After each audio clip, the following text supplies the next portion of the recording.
Okay, so I want to talk about why is it that I gave up as a volunteer. Um, and well, to start off, the neighbors like here, like in the states, you have a front yard, and then you have this piece that's not your property, but it's like some people have sidewalks, or some people they just have grass, so it's part of the government, and you have to clean it, right? It actually, for some people that don't have fences, it makes their property a little bit bigger, right? But that is the government's, and how'd you say it? And they have the entire front yard, how'd you say it, to maintain, and the backyard, and then you have the alley, right?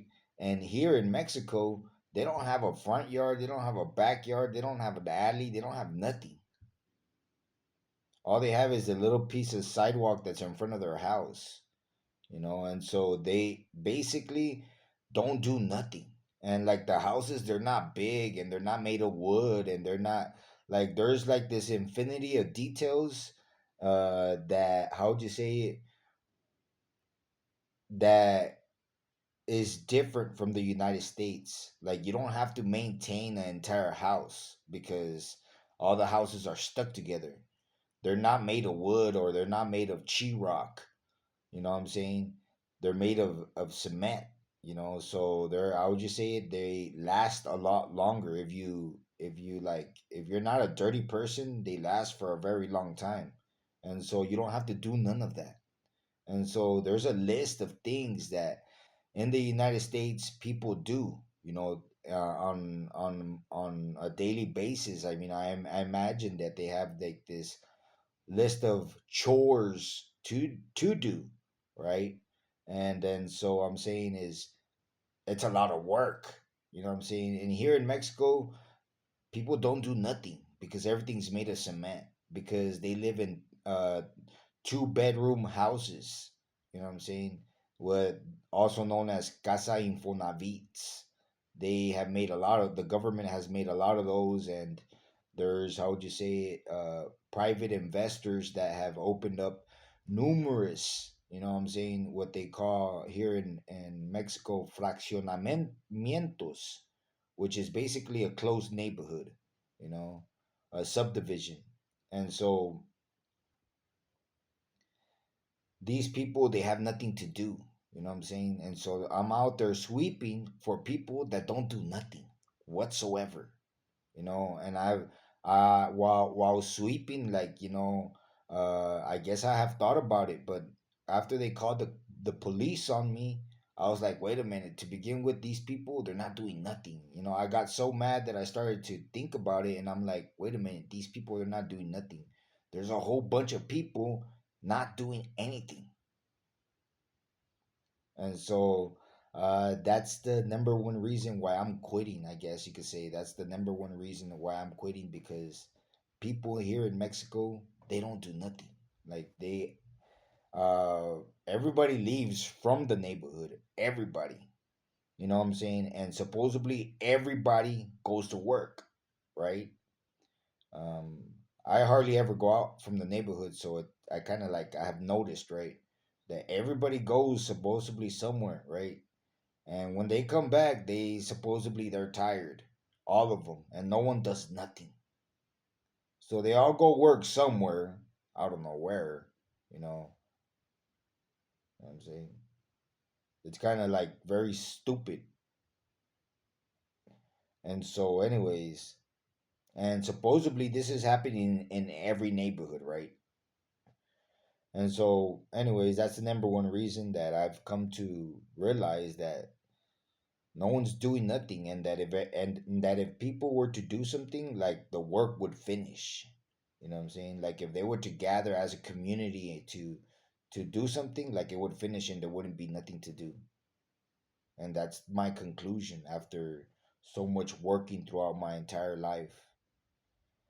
And so, anyways, I've noticed that other areas, like, if you're to focus and you're to analyze a city here in Mexico, like, there's, how would you say it, there's subdivisions, closed subdivisions, neighborhoods that are not closed, but they're like so old and so rich that no one goes into them. And then there's how would you say it, companies and industries that have their that buy enormous big properties, and they establish their, how would you say it, their factory there. You know, they fabricate something or they work in this doing something, right? And so regardless of what is it that they're doing, the fact is that they buy immense properties, and they keep them, they're well kept in the inside. In the inside, everything is well kept. It's better than the United States, if you ask me. Better than the United States, because I've seen them. I've gone into them, like impress. How'd you say it? Companies like Bimbo and Coca Cola and stuff like that. Here in Mexico, I think that they're more well kept than in the States for some reason. You know, in percentage, and there's not much of a difference, right? But and so, anyways, uh, and the areas, the neighborhoods that are, how would you say it, that are full of dirt or have dirt streets, you know, a city grows. You know what I'm saying? A city grows. It's a mold. It's a mold that they keep. You know what I'm saying? As the city is growing, you know, a poor neighborhood becomes rich, and then on the outside of the city, another neighborhood is barely starting, and you know what I'm saying? It's this the depending on time and on the growth of the city, because the city will grow, it'll grow, it'll grow, and it'll keep growing. And so, how would you say it? There's this percentage of poor people. There's this percentage of poor people that, how would you say it, that will always be poor, you know, that will always be poor forever. You know what I'm saying? And so, how would you say it, their neighborhoods are kept in a certain way. You know what I'm saying? Like everybody could easily unite, like I said, to keep the neighborhood clean and the work would finish, right? But they don't do it. So, uh, all these other areas, all these other areas, closed neighborhoods, subdivisions, and rich neighborhoods that are closed, and companies. You know, if you take a look at the city, they're the majority. You know, and these poor neighborhoods are counted.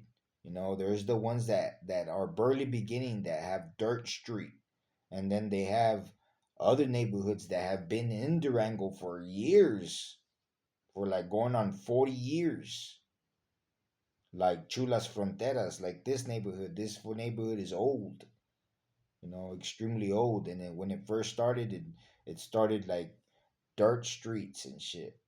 So, uh, so the city grows, you know what I'm saying? And these areas, what I'm saying is that, um, for some reason or another, you know,